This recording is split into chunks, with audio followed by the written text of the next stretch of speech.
Hello, I'm Colonel John Hudson, the Omaha District Commander. As our nation grapples with the COVID-19 challenges, I want to let you know how Omaha District is helping to support the efforts to keep America safe and respond to this crisis.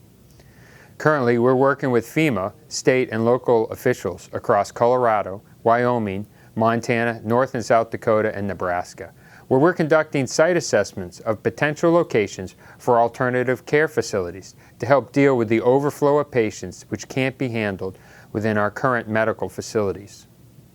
We continue to do these assessments, and out of these assessments, we've already identified 2 locations, the Denver Convention Center and the Ranch Events Complex in Loveland, which will be used as alternate care facilities. We have contracts in place to enable 2,000 beds to put in the Denver Convention Center and another 1,100 plus beds to be put into the Events Center at the ranch in Loveland.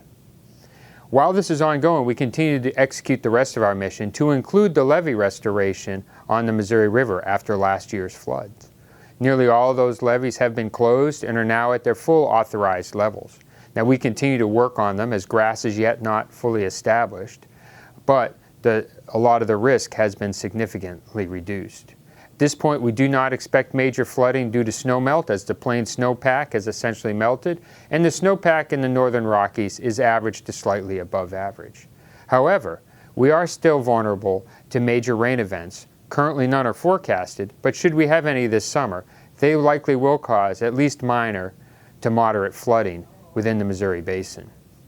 So please remain vigilant, monitor the weather, and stay in contact with your local management officials if you live along the river. Like us on Facebook and follow us on Twitter. Be safe, and thank you.